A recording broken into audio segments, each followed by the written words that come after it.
اولا این ولایت تشریعی نیست. از طرفی این ولایت فقیه ولایت تکوینی هم نیست. پس این چی هست؟ این ولایت در حکومت و زمامداری هست.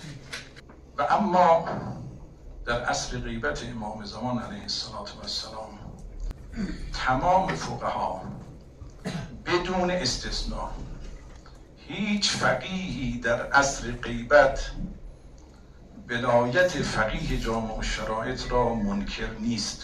هیچ فقیه. پیغمبر اسلام وقتی که وارد مدینه شدن حکومت تشکیل دادن.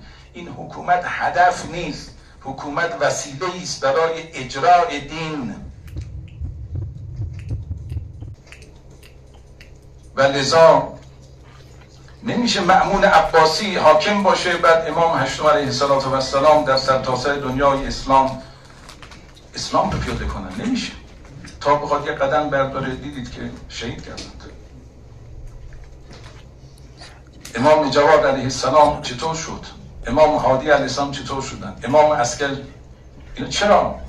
به خاطر اینکه حاکمیت دست یک ظالم بود و این حق این معصومه.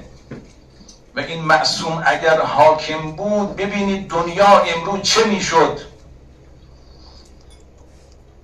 اگر امیرالمومنین علیه السلام در بعد از پیغمبر اسلام حاکمیت دستش بود، امروز بشر از نظر علمی هزاران قله رو طی کرده بود.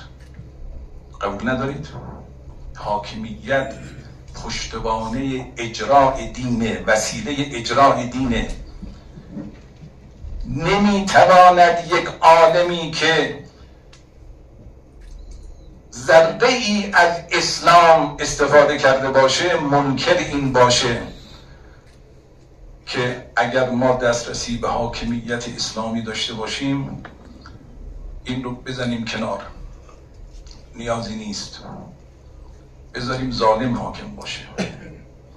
این کدام فقیه همچین چیزی میگه؟ کدام فقیه میگه؟ بنابراین حاکمیت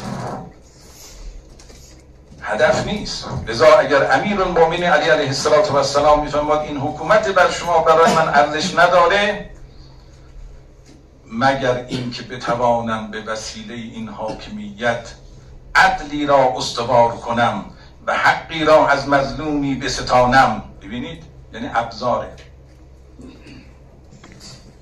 ابزار هدف نیست. هدف امام معصوم هدفش رسیدن به حکومت نیست. حکومت برای اون ارزشی نداره جز این که بتواند به وسیله این حکومت عدالت را اجرا کند، حقی را بستاند، دین را اجرا کند.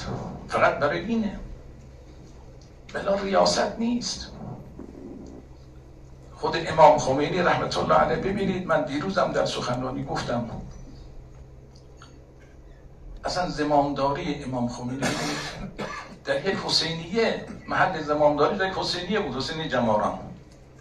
نه کاخی داشت، نه قصری داشت، نه تشریفاتی داشت، به قدری ساده در یک امامبارهشان محل. تمام سران کشورها می آمدن با امام خمینی رحمت الله علیه ملاقات میکردن توی یک امامباره. اصلا تعجب میکردن. اینا خیلی براشون عجیب بود. میگفتن این مرد الهی که دنیا رو تکون داده وقتی یک حرفی میزنه همه دنیا جذب میشه، این مقر حکومتش چطوری هست؟ بعد اینا با ماشین میبردن اون جماران، بعد یک گوشه تو حسینیه میگفتن همینجاست، یک اتاقی هست، اونم منزل اجاری. چرا؟ چون حاکمیت برای اینا هدف نیست، فقط وسیله است برای اجرای دین. اینه. اگر کسی بگه دین اجرا نشود، این حرفی خارج از مبانی دین زده. و دین برای چیه اگه اجرا نشود؟ و بعضی ها ممکن است در ذهنشون باشه